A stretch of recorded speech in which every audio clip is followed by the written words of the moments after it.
Hey everyone, it's Princess Lumpia here. Welcome to another episode of the Sith Justice Warriors podcast, where we talk movies, comics, anime, gaming, and everything under the twin suns of Tatooine. Today I'm here with my co-hosts, Jaded Fan and Darth Sirius, and I wanted to get started. This will be another short episode that we wanted to dedicate to a topic that I actually came across. It's an old article from PC Magazine that talks about the 10 greatest video game consoles of all time.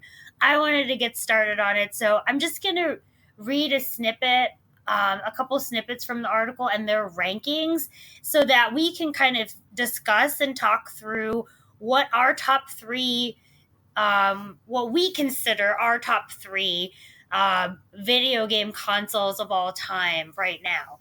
What's interesting is that coming in at number 10 is the Apple mobile platform. So basically, before launching iPhone, mobile gaming was just like these small little titles. And with the iPhone came this whole idea of apps. And now apps have like exploded. People are playing Candy Crush, or they're playing slot machines, or like, and they're actually buying credits. So apps have just exploded due to this mobile platform. At number 9 is the Atari 2600, which is from 1977. I can honestly say I have never had this system at all. It actually came a little bit before my time, but believe it or not, it launched at $199, which was the same price as the Sega Dreamcast 22 years later. So just a fun tidbit that the article had mentioned. Coming in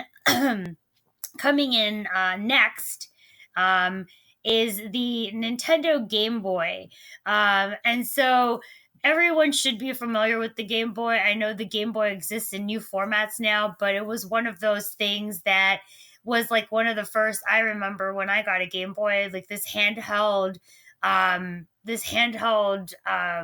video game platform, and it was just awesome because we could bring Game Boy with us like everywhere we went, like on these long road trips. And I mean, the price point at $89 at the time, which was 1989, was actually not that bad. And I mean, all it required were batteries, and I remember like big games like Tetris and Super Mario and Pokemon were like some of the big titles on that.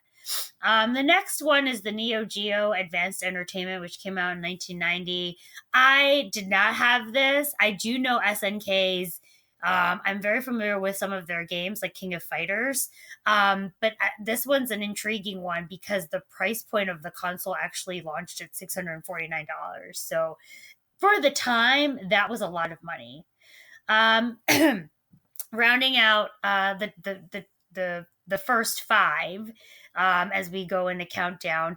The PlayStation, the first Sony PlayStation, came out in 1994, and it definitely brought with it so many great titles. We just finished talking about one of the titles on there of the Final Fantasy series. Other things like Resident Evil, a lot of the fighting video games, just so many titles with the PlayStation, so much support that made it so popular. The next is the PC Engine platform in 1987. I'm not familiar with this one, but it was, I guess, a joining of forces between NEC and Hudson Soft at the time to take on the Nintendo, basically. I'm not as familiar with it, but some of the games that came out with it were like Dracula X, Rondo of Blood, Lords of Thunder, and PC Genjin 2, aka Bonk's Revenge. Now the next one, coming in at number 4, is the Sega Genesis. So released in 1989, basically the 16-bit came out. It brought in a lot of big hits. One of the biggest ones I remember was Sonic the Hedgehog. I mean, to this day. It's popular. And then the one thing that this article mentions is actually that Sega actually allowed a bloody, violent Mortal Kombat to be released on this platform, which at the time there was a big debate over the bloody fatality scenes. Yes. This was like, in the early 90s. So it's interesting that, like, they launched a game that was so bloody and, like, this was tailored towards teens, children, and here we are today in this world. Best marketing. Yeah. They had the best marketing versus exactly. Nintendo, they did. Who doesn't know Sega? Anyway. No, but they were edgy. Sega was edgy, including when the Saturn days were, I forget if it was Genesis or Saturn, but they basically had a naked woman, but it was covered with games. Oh yeah, I remember that. I don't know if you remember that. Sega was edgy. They were. I miss Sega. I know they make games now, but man, I miss them. Yeah, and the blood from the Mortal Kombat was actually interesting because you actually had to put a code in. Yes. When Mortal Kombat 1 originally came out, it was supposed to be bloody, but then they said no, that's too much. So that you actually have to put a code in before the game starts. I love that. I love that. That fun random fact. I love it. I love it. So now, rounding out the top 3 on this article, very exciting, drum roll, is the Microsoft Xbox 360, which came out in 2005. The big thing with this was that this whole idea of online platform with gaming communities and just this hub where gamers could, like, play with each other, download things, get stream movies, like just this whole, like, console, like, entertainment package in one thing.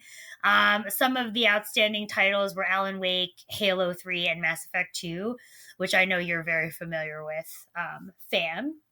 So more on that, I'm sure we'll be talking through. Number 2 is the Nintendo Entertainment System. So the 1985 system that came out. And it had, like, I will say, I give Nintendo this. This system had everything. Like, it literally had all Super Mario 3, Zelda, like Dr. Mario, like anything. Like, I remember playing Super Mario Brothers 3, and that was like the game I used to play on this system all the time. We even had like a game like Jaws on it. We had Jurassic Park. Like, the Nintendo really, whereas Sega marketed well, Nintendo just had this plethora of games. It didn't matter what kind of game.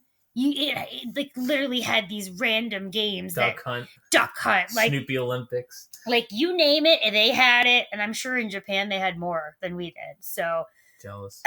So very interesting. And now, drum roll for number 1 is the Sega Dreamcast, which came out in 1999. I will quote this article: "Gone too soon," is what they said. I agree. I agree. And when we talk through it, I mean, this was one of the, like, this was the height of Sega's creativity. This was where they were trying to go. A lot of the games at this time, 1999, were very beautiful. And I mean, they even brought in the 2K series. Like, they brought in Nights into Dreams. Best football game. Marvel vs. Capcom 2, Street Fighter 3, Third Strike. I mean, those, for me, I was very into hardcore fighting games. That was what it was. Now, the controller wasn't the most ergonomic, but remember the little thing that went inside your controller, and the memory card, so to speak. But you could actually take it out and, like, I don't know, play with it. I forget. Yeah, like a Tamagotchi. Like, I don't know. But anyway, they pulled the plug, unfortunately, on the Dreamcast a year and a half after it debuted because of a lot of the noise with PlayStation 2. But to me, like, yeah, this is kind of on their. I kind of agree with their shtick. Like, it definitely was. It's gone too soon, and unfortunately they had to pull the plug and reroute a lot of their efforts somewhere else and to gaming, which probably was the smartest thing, because you can't compete. you can't be the third player in this big behemoth between this war between PlayStation and Xbox that continues to go on. Well, and Nintendo, but I classify Nintendo as something totally different. But anyway, before I digress, so that was the magazine, the PC Mag article that I wanted to take us through because it got me thinking, like, what would you consider your top three? What would you consider your top three consoles of all time that you've experienced with? Because I know some of the things that they list actually in the top 10, I have never had. Which actually makes me think, I'm like, should I ever get it? But let me start with you, Fan. Give me your thoughts. I'm curious to hear what your top three would be, and then we'll go around the room. Yeah, so I will do my Panera pick 3. um, my number 3 spot. So I'm actually going to swap the 360 for a very recent addition in the Microsoft family, Xbox One X. Now, everyone probably is either listening to the YouTube battles, the Twitter wars about Xbox has no games, PlayStation has 100 million units. But the one thing about the One X that I'm impressed with is that for $500, in terms of just the, if the developers actually take the time to get 4K without me spending $1,000, no, I'm sorry, not 1,000, it's 1,500 to 2 to have a GTX 1060, I think there's value in it. Now, unfortunately for Microsoft, the memorable games that would compete with like a God of War, a Spider-Man, I think it comes very limited, short supply. Gears 5, which right now I've only spent about an hour in, finally makes me proud to have an Xbox One X in terms of first party, but in terms of the design of the console, the online ability of Microsoft Xbox Live is always, consistent. It's not perfect, but it's always consistent with their coverage. It has a Blu-ray, a 4K Blu-ray player, and the One X really, for $500, I don't have to buy a heavy-duty PC gaming rig to possibly have close to 4K. So I'm very impressed with One X. I know. Oh, and the backward compatibility. No console, the PlayStation 4, does not play your Xbox first generation or your Xbox 360 games and upgrades it to 4K unless you somehow have it in your PC. It's just amazing how you can play something like what's a good one off the top of my head. Like the idea that you could play your Xbox One, I'm sorry, the Xbox original games, your 360 games, you could play it and then it'll improve it, whether it's frame rate, 4K. It makes me feel like I don't have to have an entire wall of my console. So I speak glowingly of it as my number 3.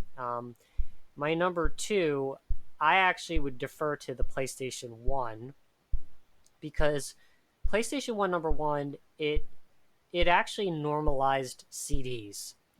Because back in the day, it was all cartridge, and I don't know if everyone remembered, but toward the end of the Sega Genesis, Super Nintendo era, cartridges were going up to $80 to $100 at the store. And oh yeah, because I paid Super that Street much Fighter, right? for Super Street Fighter 3. Anyway, it was ridiculous. And given I look at $80 and I look at the $60 I pay to buy like a Monster Hunter World, or Dead or Alive, the graphics are completely far and away, but for $60 as opposed to the $80 I paid. Sony, I give them credit. They made CDs what they are today, and partially that's why I say Xbox.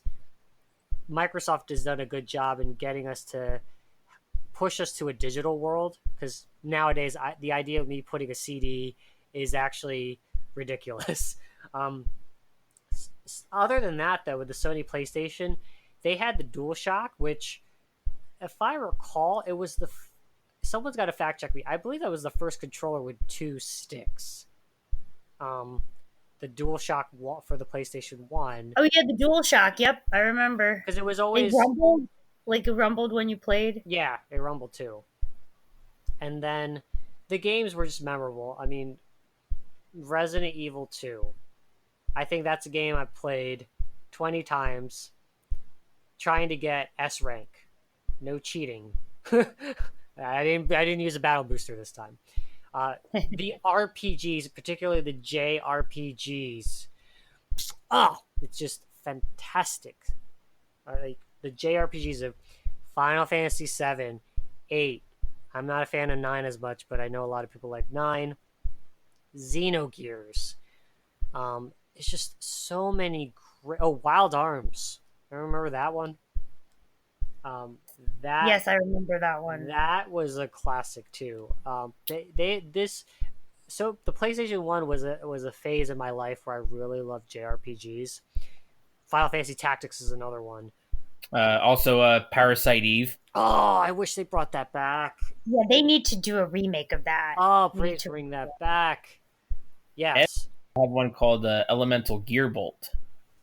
I do remember hearing that one. Oh, and Star Ocean. I don't know if you remember that one. Yes, Star Ocean. It was just coming back. Really? Yeah, I was going to tell you because I saw an article about it. Oh, okay. But yeah, that set the standard for pushing. Actually, Sony's been really good at this, pushing exclusives. They've made, for example, like Sirius, you mentioned it in a previous podcast, they pushed Squaresoft at the time. It's now Square Enix. They used to be a de facto exclusive for Nintendo. Because of what they wanted to do with Final Fantasy VII, Nintendo, and to this day, Nintendo still is on the cartridge. Well, they had GameCube, and they had Wii, so I take that back. But they were always at the time cartridge-based. Very cartridge-based, and Sony's like, yeah, we'll do CDs. And so for a long time, Squaresoft only just basically focused on PlayStation. It was basically a de facto exclusive until Microsoft sort of figured out a way to get them to be multi-plat. Hey, how can you not mention Tomb Raider? That's another one. Well, hold up. Tomb Raider. So Tomb Raider 1, I first played that on Sega Saturn.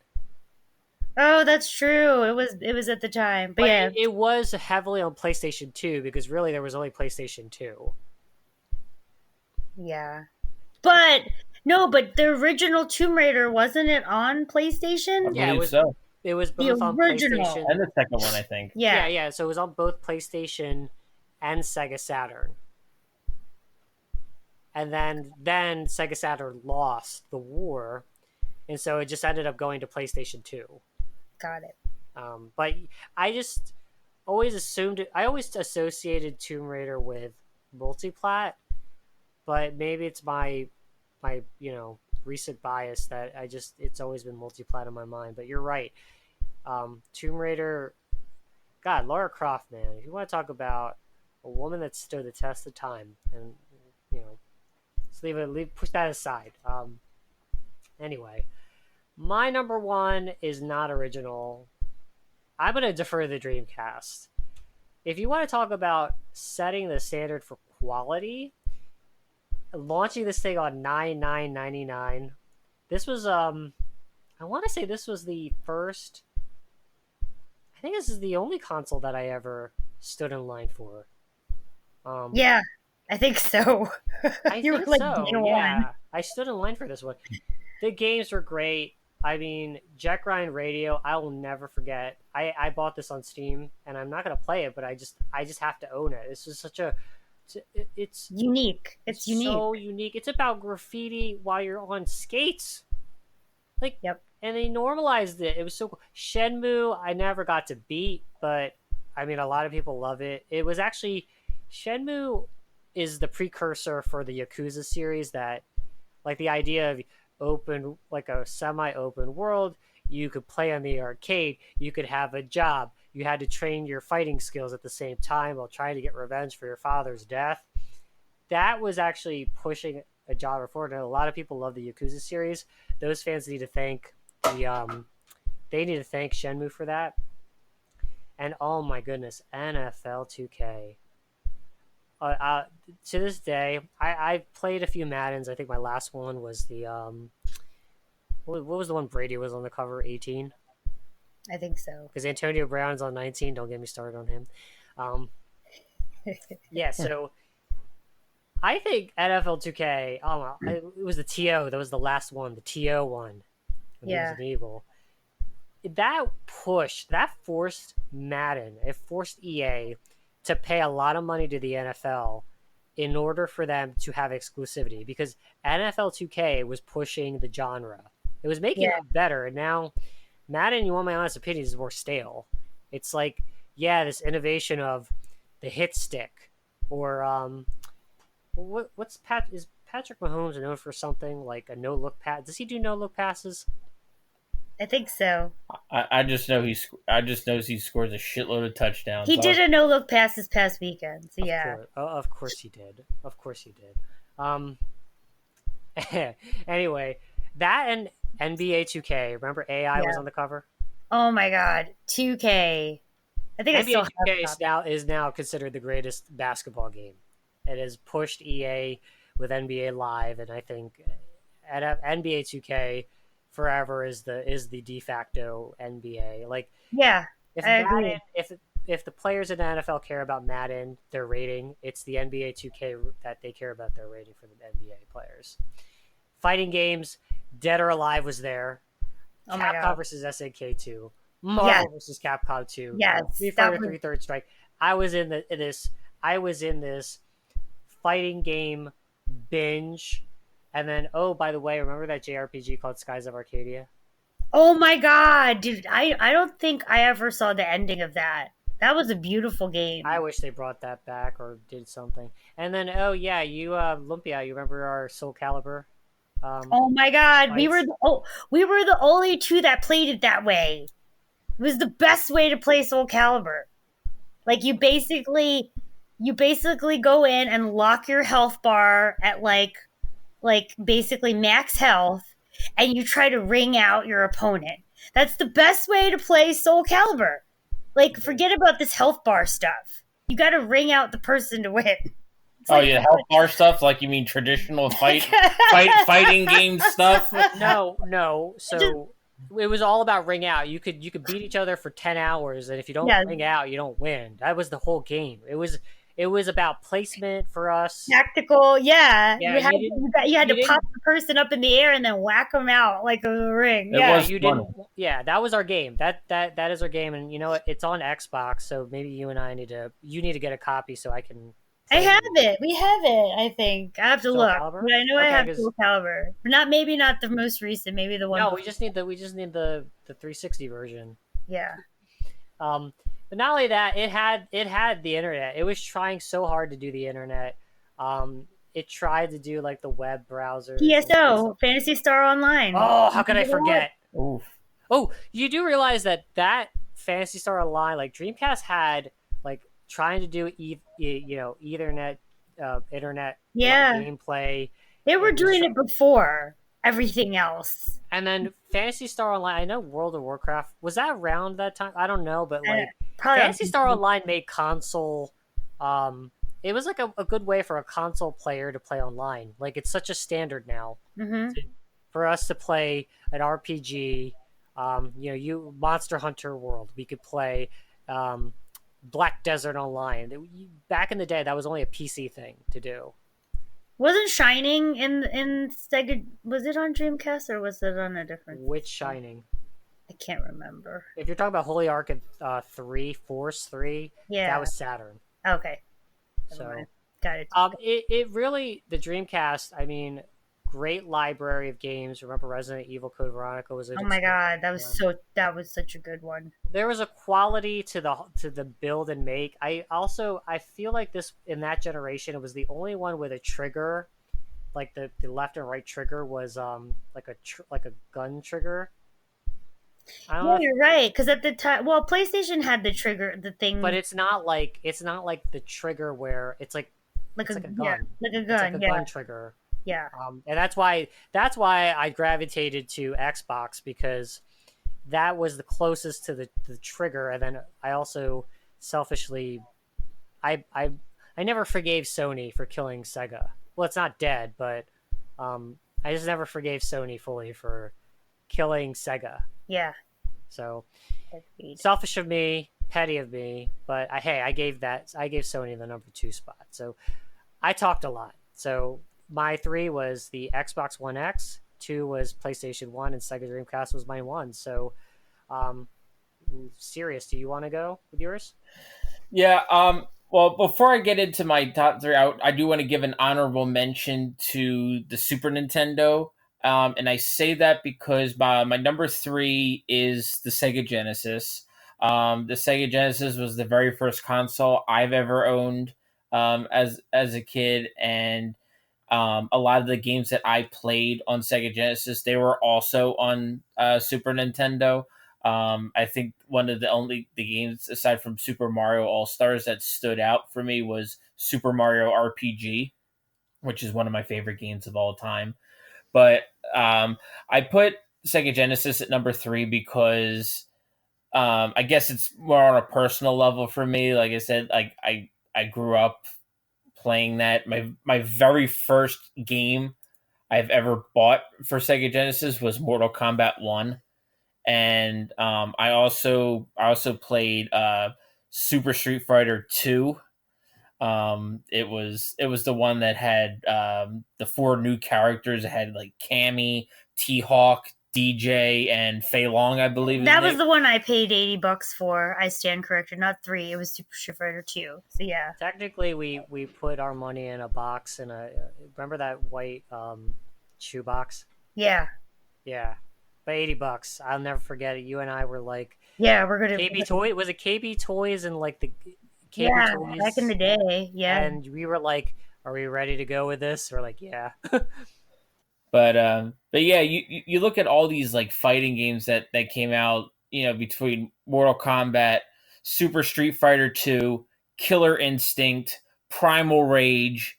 I mean, there were so many amazing games that came out. There was also a video game that came out for the Sega. I think it was called Vector Man. oh my god, I love that That game. was a really fun game to play. So yeah, like they're just such like memorable games, and like I said, I wish that Sega continued to um produce some of these. Or I wish that at least at the time of the Dreamcast, on their last hurrah to try to like revamp and try to get like a collection of like all these games. But yeah, it's just a classic system. With games that that withstood the test of time. It's games that I still talk about now, and games I still wish I played, and games that I still play to this date. Thanks to the newer generation systems. Um, the next number two is actually one of yours as well, fan. Is the Xbox One X.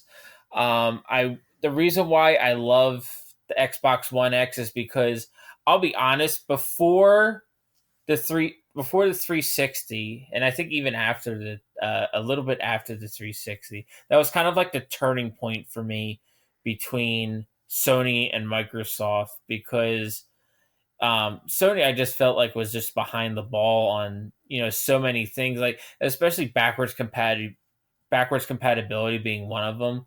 Like even the PS3, there were the fact that you couldn't play PS2 on PS3s, and then there were some models where you couldn't play PS1 games on PS3s, and it was just so irritating. But enough about the PS3.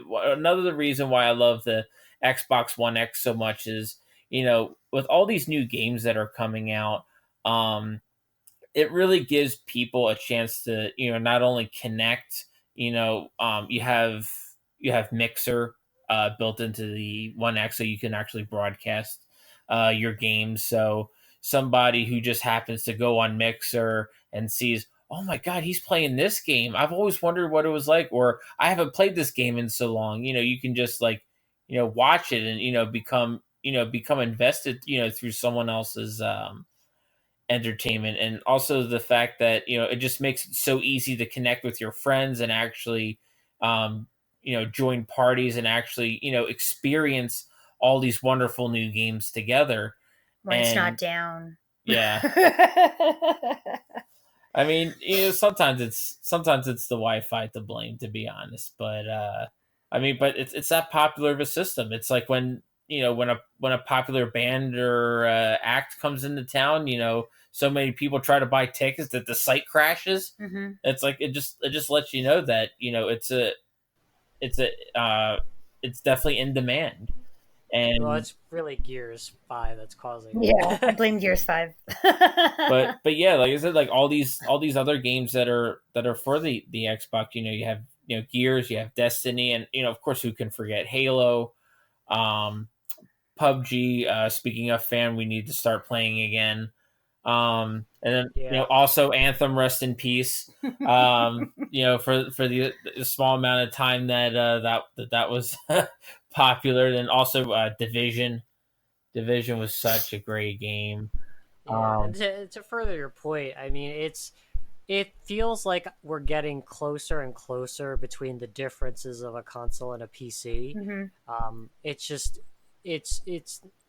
PC people get to boast that PC Master Race, and I guess I'm technically now part of it, but like you don't have to feel bad that you don't have what the PC has, because to get a PC card these days, it's like $1,000 to get the 4K and the lighting and all that stuff. But with the Xbox One X and hopefully with Scarlet, it just keeps getting closer and closer in terms of the divide. Yeah, and I like how Microsoft, kind of like brings like, the classics together, like how it allows you to, download, classic, Xbox and Xbox 360 games through their store. And like the other like amazing thing about the Xbox Live Gold, how it actually allowed me personally to discover all these old games that I didn't realize were out for the 360. And like I would download these games, for free every month, and I'm like, wow, I was really missing out.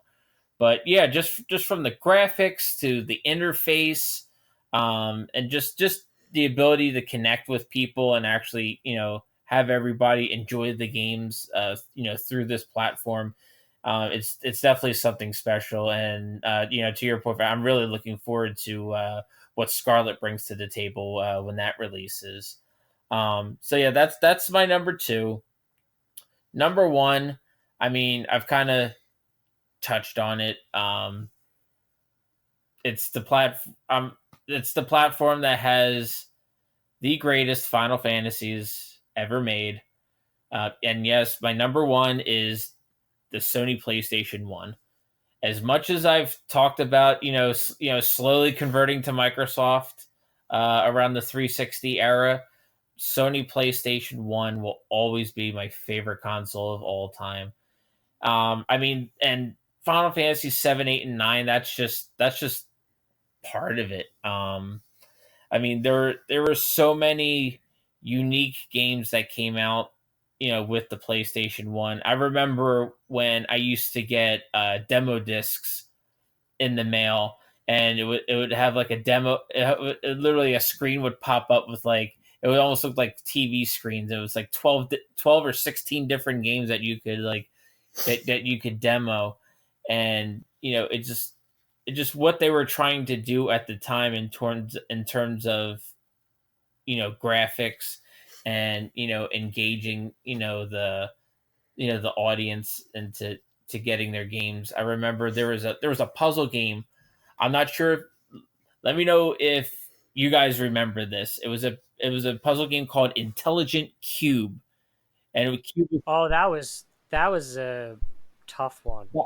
When you get more into the levels, that was actually tough. It was such a simple premise, but it was just such a mind-boggling game, like just from an entertainment and also from a mental level. Like it really got you thinking, and it was just something as simple as that without having to have all these beautiful graphics that Street Fighter Alpha and Final Fantasy have.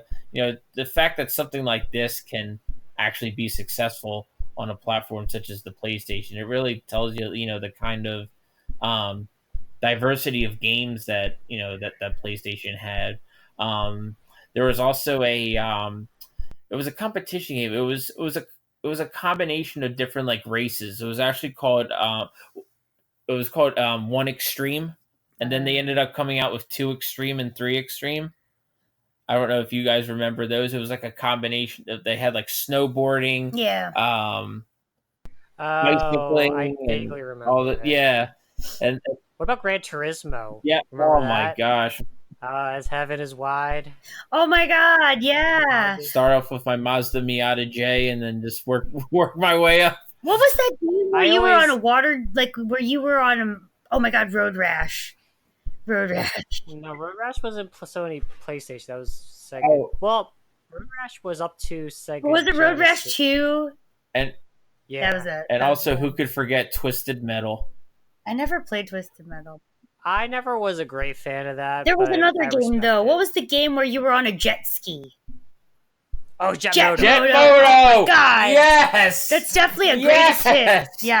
What about Wipeout? Oh, Wipeout. That was like they were all greatest hits. They all literally were greatest Jet hits. fucking Moto. Dude, Jet Moto was my Jet game. Moto was the shit. Or- Oh my God. Yeah. And see- oh, I was always the Butterfinger team, even though they were the heaviest Yes. of the. I forget which team I was. Now, see, That this was the fast one. I just know that.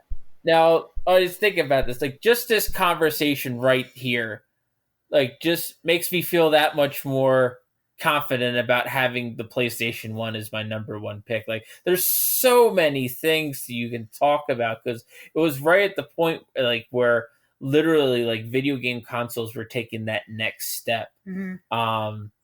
Because it was right at the point where you moved from 16-bit to 32-bit, and then shortly after the Nintendo came out with the N64, I remember that was competing with PS1 and Sega Saturn. But yeah, it was PS1 was just like the peak of video game graphic evolution. But like I said, and because the graphics were getting better, there were so many different things that you can do with video games. I kind of reference James Cameron here, back when he said that he had the concept for Avatar back when Titanic came out, but he didn't want to release it because he said that with the technology where the graphics are at that time, he couldn't fully showcase what Avatar was really about. And I feel like that was the case here. I feel like, when the PlayStation hit, like with all the awesome graphics that were coming out, like it just gave so many people so many different ideas to come out with stuff. You go from like Jet Moto to Twisted Metal to Soul Calibur, and it was just absolutely wonderful. Yeah. So for me, it's interesting because it's like kind of a combination of you two. I'm so torn between 2 systems at my number 3. But like I said, one I guess has the edge, and I mean, I hate to say it. So the third would be the PlayStation 1 for me. Close to it would be the Sega Genesis, only because there are so many. My childhood was the Sega Genesis, Yeah. and the games like Sonic the Hedgehog, like a lot of the games I grew up on, even the X-Men games, X-Men Children of the Atom, and I think X-Men, like there was a regular X-Men arcade game that was on there. Like, By the way, X-Men Children of the Atom. That was all done in the Jim Lee style. And I yeah, loved see, it.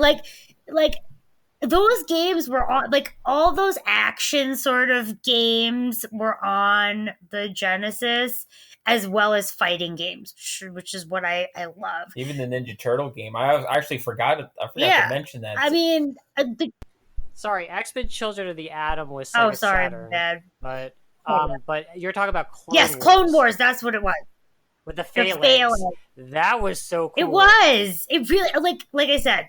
they had such cool games, like for the time, and I grew up on a lot of those, and I loved that. Earthworm Jim, wasn't he on there, or was he on like a different one? Yep. Yep. So like, Yeah. so like a lot of those games I loved, especially the fighting games. So PlayStation, we've talked about it ad nauseum. I think the power of Sony is that they literally had the titles to go with the system. And one thing you had alluded to, Fan, earlier is that like they were the ones who introduced the concept of the disc.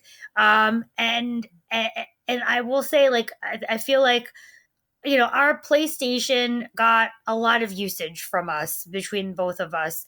And like whether it was like the genres of games within the PlayStation, between the RPGs, between the action games, between shooters, between fighting games, between, like, you would play every single Resident Evil on the PlayStation, and I would be sitting there watching. Yeah, Interestingly, Resident Evil 1 I've never beat that's funny. because I think I'm gonna be I think you're totally scared. transparent. I I don't know think you're why. I'm scared. I am scared of Resident Evil 1. I've beat 0. You know Oh, how yeah. many times I beat 2 and the remake. I beat every Resident Except Evil one. except 1. That's an interesting I revelation. can't. I know you're scared of that I one. If can't. they ever remade that one, I feel like you'd be pissing What, your pants. Revelation? Oh, that's a live Oh, what, stream. That's a they- future live stream right which- there. Which, by the way, there is talk that they want to remake Resident Evil 1, but I think they would do 3 Oh, yeah. first. For sure. No, Sorry, that's that awesome. was No, a this side is what I'm topic. saying. Like, there's also, that's another part of my childhood, was the PlayStation. And the only thing that pisses me off is that, like, Sony just wants it to still be relevant and still be an incremental purchase. And that's why they won't put in the backward compatibility. And they say it lowers the cost of the PlayStation 3 and the PlayStation 2. I mean, it increases the cost of those systems to put that in, but I doubt it in this day and age of chips. Like, I personally think that was a choice to make things incremental. And so, from a business perspective, which is smart, you have to, but we talked about this. How much room could you possibly have for all of these systems to grace your entertainment center? Like, it doesn't happen for the majority of Americans, like, unless you are of that 2% and you have a room dedicated to this stuff with a TV for each. But I will say, like, that the nostalgia, the number of games, we talked about Final Fantasy, like the RPGs on that system there was just so much support around the PlayStation that just made it so memorable, so relevant. Even to this day, it's relevant. I wish it was backward compatible for the games, because that's the one thing I think Sony definitely missed out on from that kind of standpoint. But I totally get it. My number two would be, I haven't bought a video game system in the longest time, and the one that I did buy, pretty much, I won't say necessarily day one, but like I literally ordered it. I pre-ordered it so that it was shipped to me when it was released, was Scorpion. So the Really? I'm shocked that you put that as number 2. I'm just actually shocked that you put this as number 3. Like, no, top because 3. you know Sorry, why? it's It's been a long time since I've bought a system. I skipped the PlayStation 3. I have a PlayStation 2. It wasn't bought. It was actually a gift. So like I really haven't bought a system in the longest time, because, to your point, Fan, I like when they discontinued when they discontinued the Dreamcast, I feel like my heart sank, and like I felt jaded, and I literally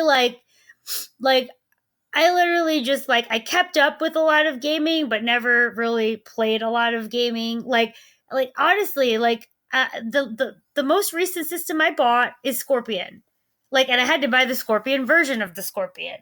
So, like, and I had to buy Well, two. let's clarify. Xbox One, Yeah. Xbox One X. You're talking. Yeah. You say Scorpion, but I mean, For those who don't know, it's the Scorpio edition of the Xbox Yes, One X. yeah, So sorry. I call it Scorpio, whatever, because that's what I almost it is. got confused for a second there. But no, I always call it that because that's the one that I bought. Again, I honestly I hadn't been into this like online gaming thing like until I bought that. And to be honest with you, like I know you and I still have yet to play a couple things, but like Black Desert Online, like Elder Scrolls, like you guys play Division, like we play Destiny. I mean, Destiny was the one game that I literally was like, oh my god, like this is so much fun. Like this is actually what I want to play, and I get to play it with someone I know. So it brought you really back into gaming, Destiny. It did, Destiny, and so that's why I said this particular system, and it may shock you because I mean, don't get me wrong, like the Xbox 360 was awesome. Like some of my favorite games are on there, but like and it's not like it's not like it like I felt very close or attached to it. Like I have it. I don't know that it gets much use. There are definitely games that I love, like Jaded Empire, or Jade Empire, but literally like I love that, but it's like this one really was special to me in the sense that I had not purchased a system in a long time. And this was one of the first. And Destiny brought me back into the gaming realm. And Destiny and then Gears. Like now I get it.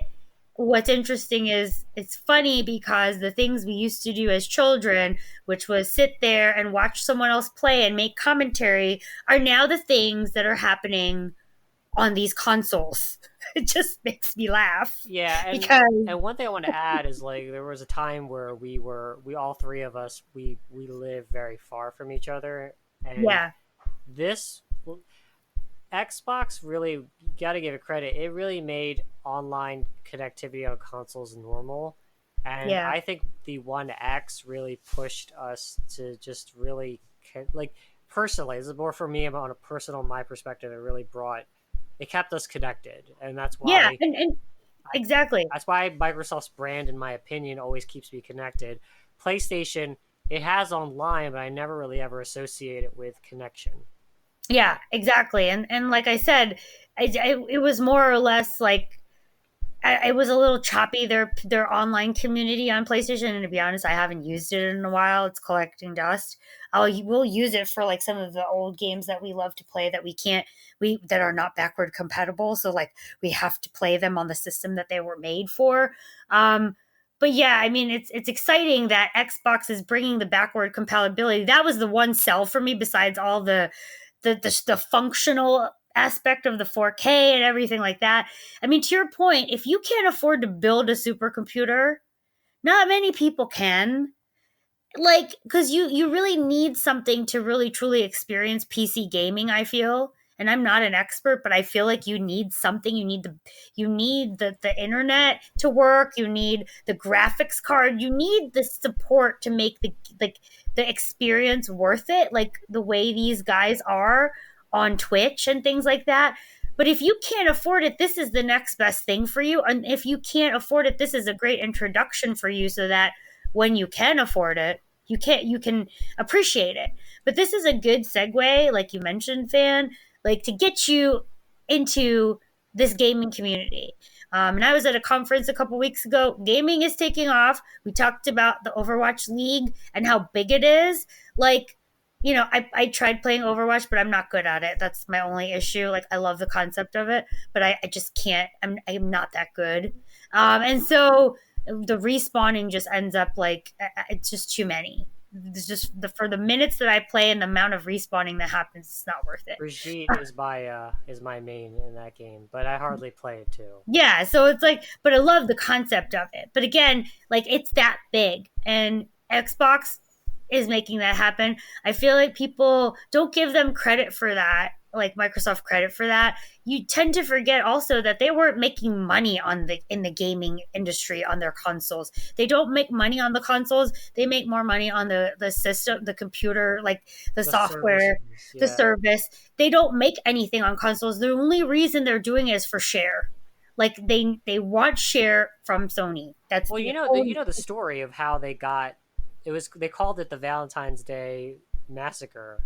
Do you know the story of how they convinced Microsoft, they convinced Bill Gates to go in an Xbox? No. So on Valentine's Day, I don't know what the year it was, but I don't know who the names. I want to say like one of them was Seamus Blackley, but the people ended up pushing creating the Xbox OG, the big one. Mm-hmm. They went on Valentine's Day with a pitch, and it was like 5 o'clock meeting with Bill Gates, and then they did it, and Bill Gates hammered them for hours and hours. Why the f are you wasting my time? And then one person in the room, just asked this one question. What are we going to do when Sony takes over the living room? Everyone like got quiet. And it was the idea that Windows would lose the market share of the TVs, of, you know, media. And that was the only way they convinced Bill Gates. After it was like 8 o'clock, and they basically canceled their plans on Valentine's Day. Oh my god! You know how those go, right? Those yeah, meetings, I know. 5 o'clock meeting. That's crazy, but that's all they had to say, and that makes so much sense because you see, like I look at my TV, and it is now taken over by Amazon, Google devices, by like, you know, it's a smart TV, like. That was probably whoever said that was the smartest person in the room at that time.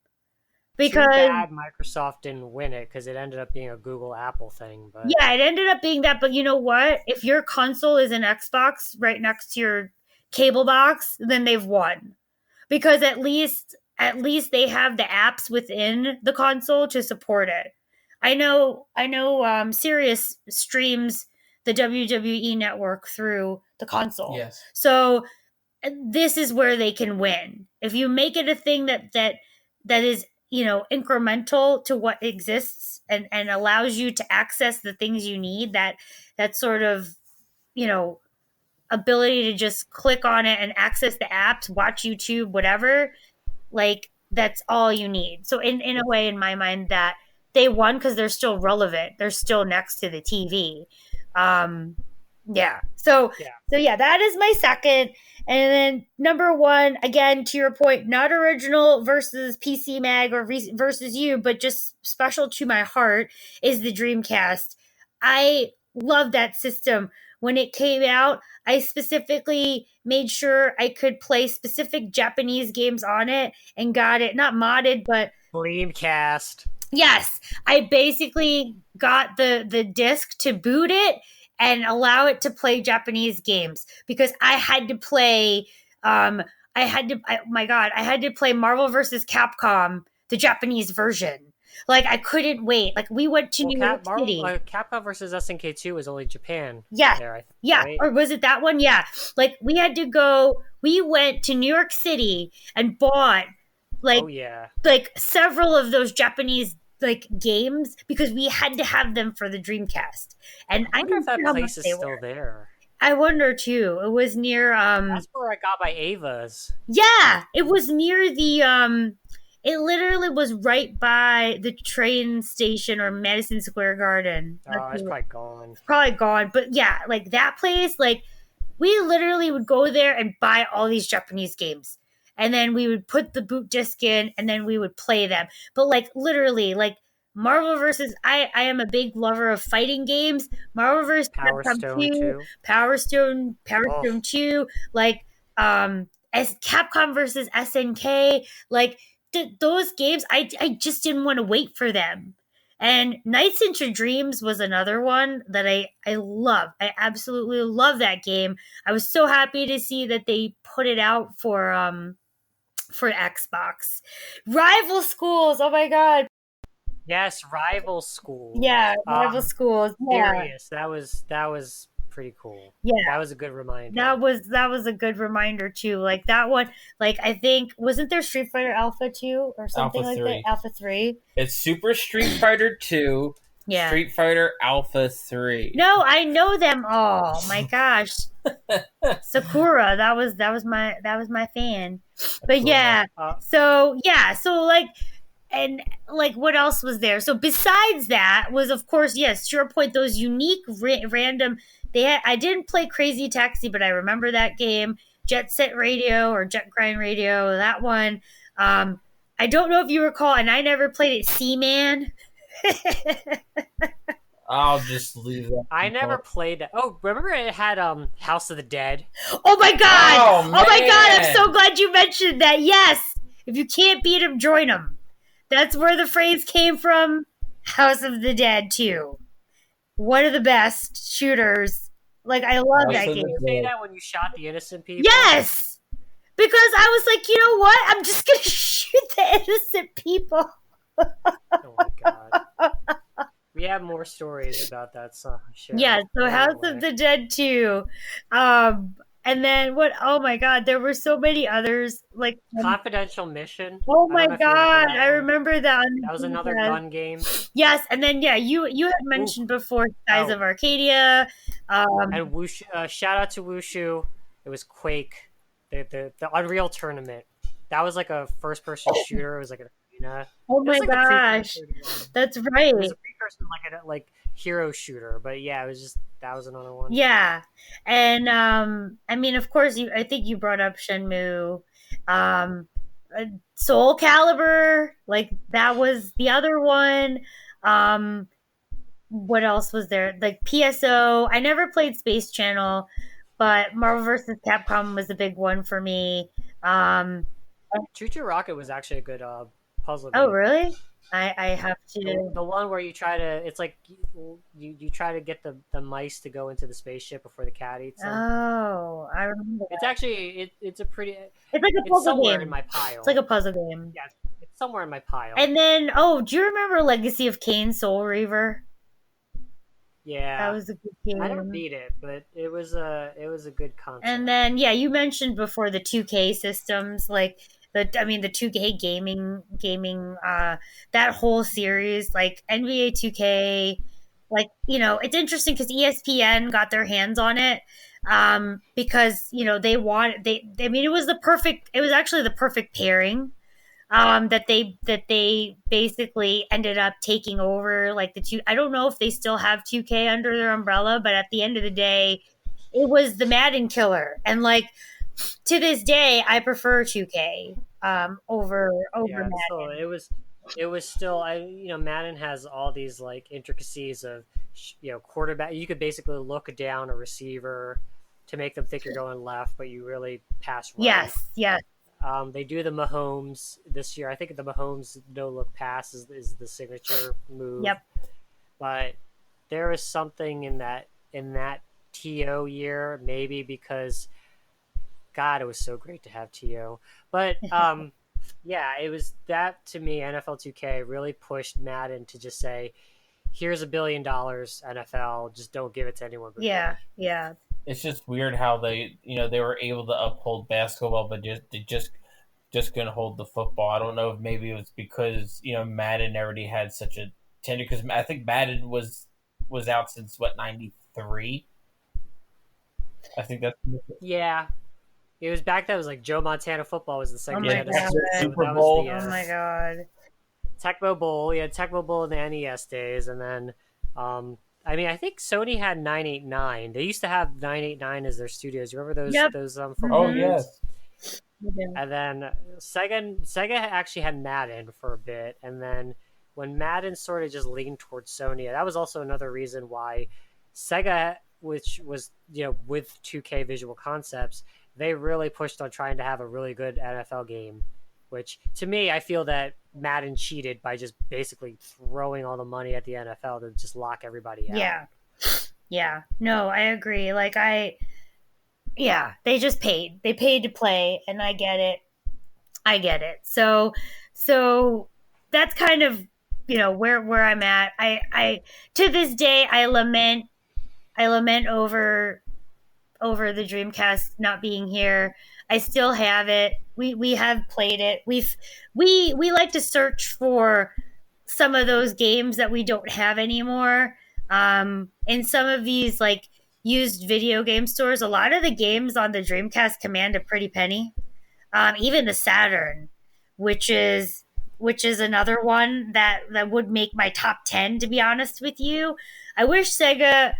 I'm glad Sega got out of it because I think they would have lost a lot of money in the war and the console wars. But I really look forward to. I know their focus is on gaming. If you go to Japan, Sega makes all of those Crane games in Japan. Besides Sega, Namco, and a couple others, they all make the games that you see in Japan that the people play, either pachinko or whether it's like one of the. I'm pretty sure some of the mobile apps they have. So, or the Crane games, the games where you can win prizes, and so yeah. I mean, I'm glad they've kind of diversified enough that they can walk away from video game consoles, but I do miss them and what they brought. And to your point, fan, they were one of the first that really tried to establish that online sort of gaming platform and using the internet. Granted, it was just so slow at the time. They just needed a few more years for the technology to catch up with what they were thinking of doing, and I think they would have still been around, maybe not. Maybe Nintendo and them would have, like, I don't know, combined forces and done something that would still be cool to see. But yeah, those are mine. Those are my takes. But before we move on, I did want to bring up, so we talk about, consoles, like, it's interesting because I know for a fact we still have several of these. Is this something that you would ever let go of? Some of these consoles that we talked about? I know you still have them. Like, would you give these up? Or would you, because they're clearly not within your entertainment center. Like, but they're somewhere in your place of living. Are these consoles that you would give up, so to speak? For me, I'm gonna jump in. If I could legally have a like a digital copy that I can play on my PC, I would. But that's the reality, is that it's not. And again, I'm saying legally. I'm not saying any of the other things that I will not speak of, because that I don't want to promote. I don't promote that stuff. But if there is an opportunity, like the Sega, the Sega collection of the Genesis games, like I always eat it up and buy the the $30 games of, I could play all the Fantasy Stars and Vector Man, and I bought Jet Set Radio on PC. If I could have it playable on my PC, in a manner that I can pay for it and download it in proper channels, yes. But since that's not the case, no, I can't. I'm trying to save up for a big house so I could keep all that stuff in one room, but Nice. no, I can't. Yeah, I wouldn't. I mean, like I said, especially, well, Sony's also kind of partially responsible for having these consoles because they haven't gotten a firm hold on backwards compatibility yet. But it's just really tough. It's not so much the letting go of the consoles; it's letting go of the games. Like I said, each console has like certain games that make that particular one special, and that actually reminds me of a question I want to throw out to you guys. If you have, we discussed our top 3 gaming consoles. If you could, whether it's off the top of your head or whether it's a list you've already had, what would you say is your top 3 video games? Oh my gosh! Of all time, like to take on a deserted island. We'll format it at that. If you were stuck on a desert island and platforms were not an issue, like you had them all. Throw out platforms. Just top 3 video games you could play for the rest of your life. Oh my gosh. What would they be? All right. So, Dan, do you want to take this or do you mind if I go? Ladies first. Thanks. Although I'm kind of offended. I'm sorry, I assumed your gender. No, I'm not. I'm not offended about my gender. I'm just because I'm a lady. And I'll leave that one alone too. Just because I'm a lady doesn't mean I need to go first. So for me, this is a tough question, and I really as I was thinking of the top games consoles, I was thinking of games as well, and it's not hard to not think of games when you think of the consoles that you love.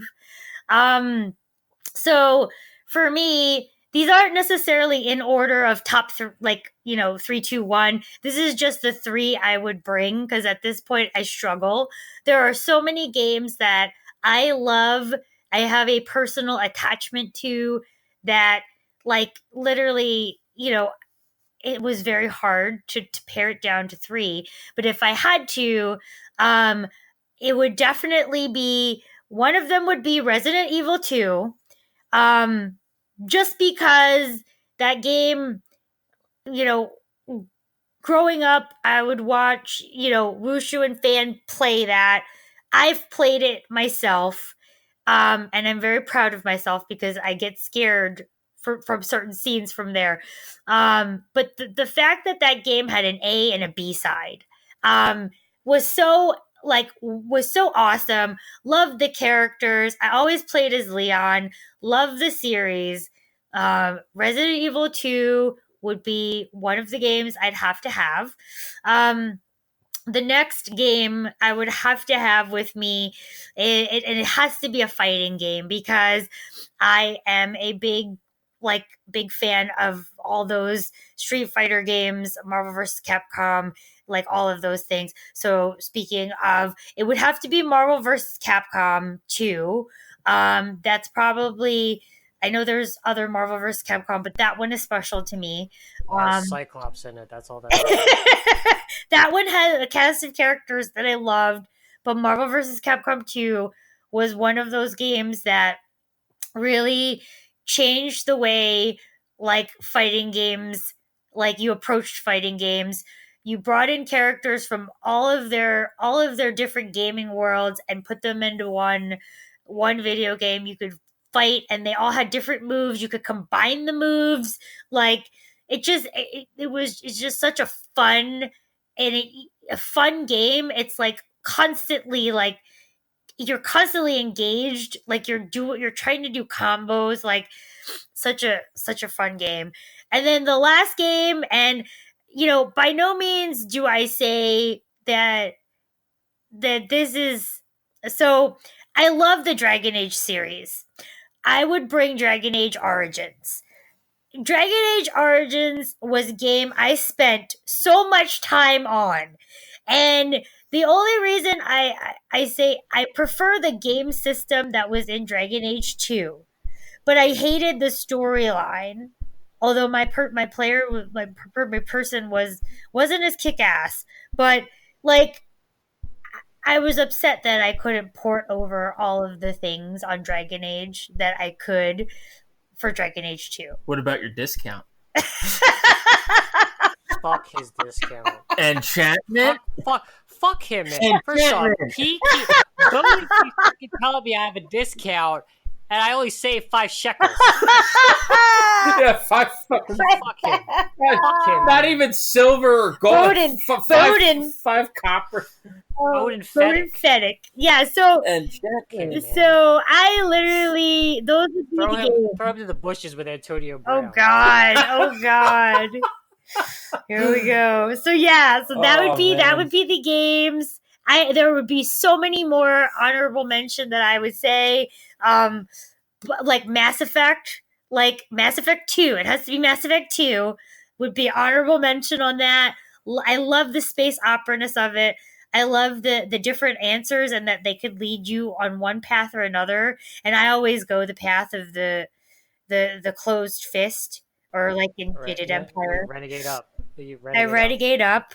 Same people who made Jade Empire. I keep saying Jade And they made Empire. Dragon Yes, Age. and they made Dragon Age. So I have a theme. But and other games as well. Like I said, we talked about a lot of them. Final Fantasy VIII.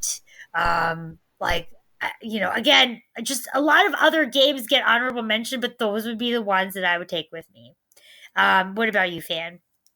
So Final Fantasy VIII is. So let me go with honorable mention. So Final Fantasy VIII is definitely an honorable mention. I would 7 would be that.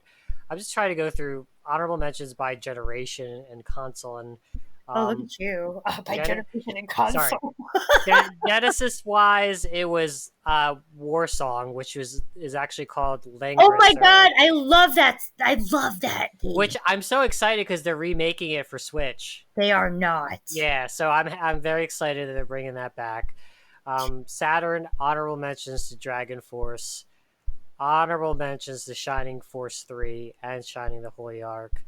But I had to sit. I couldn't sleep last night because I was trying to think about this before we record. And my number 3 is Phantasy Star 4. Oh my gosh, that was a good game. That was a really good game. Do you know why? In terms of story wise, Wow. it's not. I mean, if you compare it to now, the story is not as deep or anything like that. But back then, it pushed the character development dynamic. It pushed writing. I was sad when Alice died. I tried my best to see if I could save her. Oh my god, yes. That I remember that. I actually cared about the characters. I mean, Chaz was a little bit more of a standard Yes, hero, he was. but and Riko is like the cute anime girl, and but you know what? To this day, no RPG has ever done what Phantasy Star 4 does. Combos. Oh my The god, way the that's right. combos. Think about this. Right. Final Fantasy 15, which by the way is a great Final Fantasy. You can do a hit here, and then let's say you do an ice blast and you have a sword that does a 15% boost to ice a frozen target. But with Phantasy Star, you have a person that has a wind attack, and then you combine it with the fire, and you get Firestorm. You get a guy. Chaz does a crosscut, and you combine that with a holy blast, it becomes Grand Cross. And just these things. Oh, another one is if you have a missile attack, you combine it with a flame attack, and you get this napalm. Yes, blast. I remember that with Ren. Was it with Ren? Yeah, Yeah. I remember Ren. Yes. I have played this game so many times. My wife is like, "Why the hell are you playing such an old game?" And I was like, I kept grinding through. Siri should be proud. I didn't do any cheats. I actually was grinding to get to level 40 or something like that. By the way, I found out there's a glitch in it where if you go past 60, your stats keep going down. So I can't go to level 99. Huh. Oh wow. Interesting. That's There's a glitch. There's a glitch in the game. Wow. So yeah. Interesting. But yeah, to this day, I don't see combos like that. Where That if you is do so true. I forgot know. about that. we played Black Desert Online, we played Destiny. We don't if I do something and you do something else, it doesn't make a big explosion or anything. I like think that. in Anthem it was supposed to work like that. Rest in peace. Yeah, but Yeah. I have to say rest in peace every time someone brings up Anthem. Okay, my best. but but I mean to the that traditional JRPG, even one of the things I'm going to mention doesn't even do it that way. So that's my number 3. My number 2, which I think Lumpia is going to shock you, is Mass Effect 2. So I played this game. Oh my god. It's not number 1. It's not number 1. It's not number 1. It was number 1, but it's so I was thinking about saying the whole trilogy, but I felt like if I had to cut and you put a gun to my head and say which of the 3 do you like, Mass Effect 2. Dude, I would not go into hell and back if I didn't have that squad. And I'm talking about my man Garrus. That's your love, Lupia. My man Grunt. Actually, that is more your man. I love freaking what's his name? Grunt. Grunt. Grunt, man. Not He's Rex, like not Rex, remember Grunt. Yes. Right. But no, but remember he like laughs. He does that laugh. It's Oh, I like love it. you know we're about to go kill a big giant worm. He goes, heh heh heh. Yeah. And you know, I loved Miranda. But like with Mass Effect 1, the world building was so fantastic. But Mass Effect 2, I think it was the first indication of how what you've done in Mass Effect 1 really affected Mass Effect 2. In Mass Effect 1, I could not talk down Rex. He died.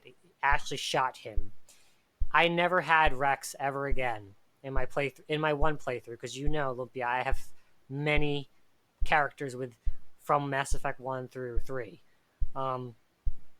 Another thing is that I was in a relationship with Ashley, and I cheated on her with Miranda.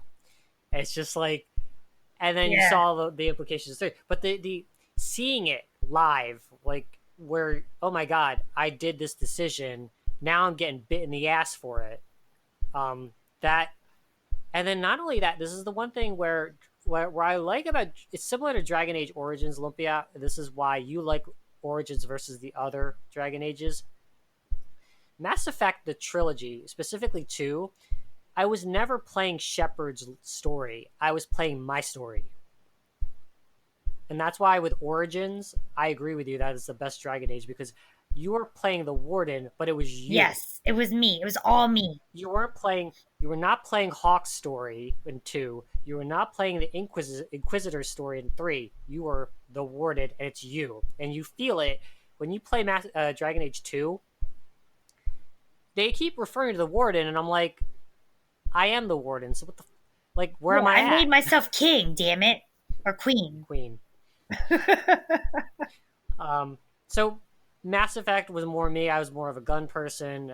But like the character development and the sense of high stakes. And in my first playthrough, which I had to reset, Samara, the Asari, died in the suicide mission. Oh my god! I was so pissed, and I did the loyalty mission. So it was just the feeling that the suicide mission, when anyone died, I was so mad. Oh boy! So that's my number 2, and I think my number 1's going to shock you. All right, it's Persona 5. Oh, see, I'm not shocked, but I am shocked that it. I'm not shocked that it's one of your faves. I am shocked that it's in your top 3, but I'm not. You love that game, like you absolutely love that game. So yeah. So the funny thing about this is, all of the games that I mentioned, I've played multiple times. Persona 5, I played once, and 3 hours into the second playthrough, I stopped because I knew Persona Royal's coming out. So I'm like, well, if I'm going to do a second playthrough, I might as well get something different. So I'll wait for Persona 5 Royal to come out next year, and then use my save file to do my second playthrough. I love games where I'm immersed. I love games where I feel like I'm the character, and I love the dynamic, like the people who at Atlas, they do this. It's very Japanesey, number one. So when I say that, it's one, I love Japan. I'll never forget when we went to Tokyo, and it was everything I dreamed of. And I love that whole, like, going through the subway. I don't ever want to be a student again, but at the time, you know, it looked really cool to be a Japanese student. Yeah. Their uniforms. And Persona is 3, 4, and 5. You have to manage life while solving, you know, whatever world-ending event. So every day you had to make sure you studied. Yep. You had to spend time with your friends. Extracurricular activities. Yeah, you had to do the extracurricular activities. Oh, you needed money too, so you need a job. And A lot of people may not like it, but I loved that whole immersion. And then, you know, it has the Japanese like relationship building stuff, and then it's, you know, obviously there's the um you know, who do you have a relationship with? And Persona 5, as controversial as it sounds, they the relationship building options are really you know, the love interest. That shocked me because you're a high school student and one of the options is dating your teacher, and you know, let's be real, it implies you didn't just, you know, hold And it's hands. like an anime, basically. It's like you're playing an It's anime. basically an anime. Yeah, and then the other option was you could date a doctor who's an they're all older women and you're a high school student. I was like, wow, that's pretty controversial. But that being said, it's like playing an anime, and I know that as a podcast we haven't really touched on anime, and hopefully we can find some news to talk about. But it has been the most refined persona, and then what I have to say is the the the actual themes of it, like for example, the first boss you have to fight, he sexually assaulted his student. It was pretty heavy to the point where she did suicide. She tried to jump off a roof. She did jump off the roof and somehow she survived. It was a lot of heavy topics. Another one I think was one of the end game bosses was a politician who like used people, and you could just when you dive into like what you end up doing in Persona 5 is you dive into their the world that they believe as they perceive it, where the guy who sexually assaulted a student, he thought he was king, and so you're in a castle and you're seeing his persona that he's a king, this tyrant, and like you have to go in there, beat the person to make them repentant and admit to their crimes. um One the things about Persona the series is that there were very heavy topics that, you know, if we talk about story, it's very anime fashion. It's like students being placed in these very serious, almost adults like themes and topics, and that's why I'm glad that Persona never changed and bowed down to any of the you know, calls to soften the blow, and they made it, you know, like, you know, a Japanese game. So That yeah, is that awesome. ended up taking my number one spot, and I highly recommend, if you're into that stuff, I highly recommend playing it. And I can't wait for Persona 5 Royal because they're going to add new characters, new stories, and oh yeah, the one thing I wanted to add is what makes it a bitch is that Persona, all of them, you have to build your social like qualities. So you have to build your intelligence. You have to study. You have to build your diligence. So you have to work. You know, be a hard worker.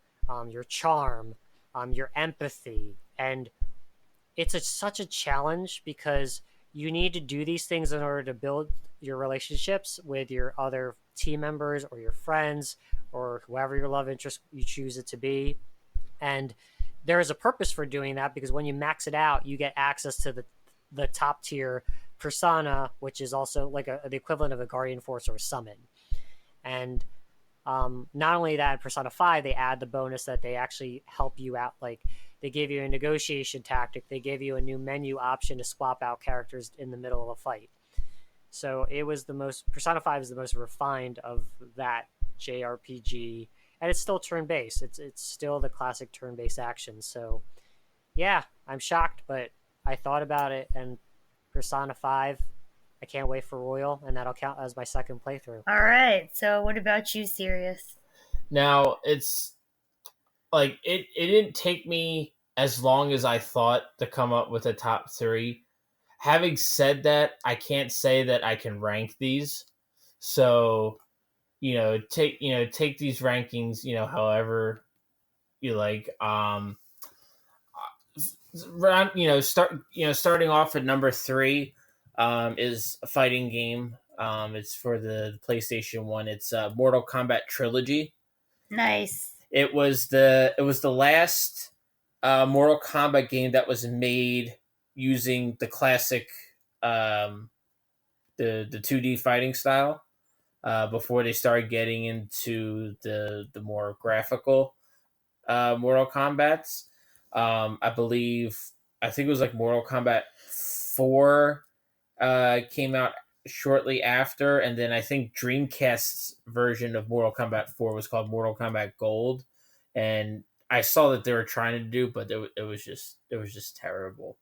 But I liked Mortal Kombat Trilogy because it was the last of the classic style Mortal Kombats, and at the same time, everybody that you have ever come in contact with throughout the entire Mortal Kombat series is in it. So not only you have your classic characters, Liu Kang, Sonya, Johnny Cage, Sub-Zero, Scorpion, Reptile. All your cyborgs were there: Sector, Smoke, Cyrax. You could play all the bosses. Goro was there, Kintaro was there, Motaro was there. You can even play Shao Kahn. They had literally even the secret characters. Jade was there. Noob Saibot, which I loved playing as when I first played Mortal Kombat Trilogy. I was obsessed playing as Noob Saibot, just because of his nasty combos. But yeah, it was able to take me back and actually make me happy that I was actually able to play as one of these characters that I so desperately was just trying to fight in the other games, because Mortal Kombat 2 like really brought the secret characters like into play. I know Mortal Kombat 1 had Reptile, but Mortal Kombat 2 really brought the secret characters, because a lot of people don't realize that there's actually 3 hidden characters in Mortal Kombat 2. A lot of people think it's just Noob Saibot, and some people actually know about Jade. But Smoke is actually another alternative character in Mortal Kombat 2. And the way you have to try to the way of acquiring the ability to fight these guys are completely different. It was really great. So actually to be able to play as these characters was something else. Number 2, I don't know if this would shock you, Lumpia, or not, but you knew that I played this game for a while. I haven't talked about it a lot, mainly because, like I said, there's so much going on. With right now with all these games coming out, my number 2, I would probably say Blaze Blue. Oh yeah, you love Continuum that game. Shift. I liked it because it was almost like a fighting style type RPG, and like they also included like the graphics themselves were really good, and they actually had a lot of anime cutscenes. Like it was a legit story.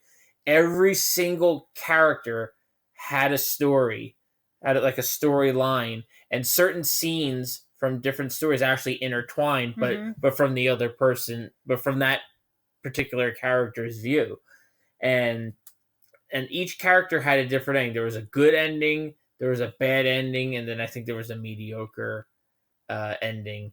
And it was just really awesome, just being able to try to figure out like, oh, how am I going to get the good ending? Because like the decisions that you make really affect like how that person's story arc ends, and it also affects how you obtain the final ending as well. And like like I said, it was a nice plethora of characters. Like I feel like there's a character for everybody to become involved in, and it was just very engaging for me. Like that I was, when it came to Continuum Shift, like my eyes were like glued. Like I would make sure I at least finish an entire story arc before I even go on something else. Yeah. Number 1, I think, is going to shock you. But not so much in the terms of where it's coming from. It is a PlayStation 1 game. It is a Final Fantasy game. Can you try to take a guess which one it was? Final Fantasy 9. 9. It was 9. Yep. I'm actually shocked that you got. It doesn't And yeah. You debated this with us, so we shot you down about how. No, I like 9, and because of you. and here's why I like 9. Like there's so many things that I could say, but one, like, it brought back. I appreciated how they brought back the old 4-party battle system, and not just that, but like the environment of Final Fantasy IX with like the castles and everything. It felt like I was actually playing a remastered version of an old Final Fantasy game. You know, they remastered it too in a similar way, right? Like how they did for 8 and 7. You can get it on Xbox. Oh, I'll have to grab that then.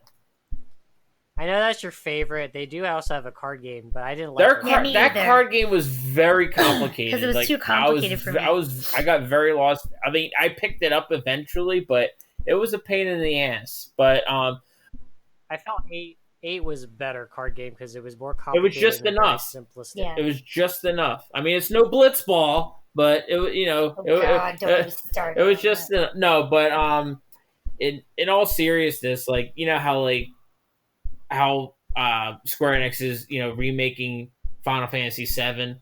Like when I was playing Final Fantasy IX, back in the heyday, like it literally felt like I was playing a remastered version of an old Final Fantasy, in the sense that, you have the 4-party battle system. I know that Final Fantasy went on a hiatus with 8 in terms of armor. Like, you didn't have like helmets, boots, all that stuff. So it was kind of nice to bring that aspect back. And then at the same time, like I said, with the whole castles and just the whole feel of like the world map and the story, it literally felt like a classic Final Fantasy game, but with, just updated graphics and, and the characters they had, because one of their main characters was a black mage. One of them was a knight. You had 2 different summoners. You had a red mage in there, that did, like the classic jump attacks. The main character was basically a thief with his daggers. Just every aspect about it was just really nice, and the cutscenes were absolutely beautiful. I will say, like, the graphics really pulled out the stops for 9. I was really happy that PlayStation 1 went out with that type of Final Fantasy before they stepped into 10. And yeah, like I said, just a storyline. I felt like the main character, it was also like kind of romance centered, similar to 8, but not as much. I felt like there was more going on in the story that kind of not made the romance not so like centered. You had, one of the characters, Steiner, had his own arc in the storyline. The Black Mage Vivi had his own little thing going on, with, people cloning mages and whatnot.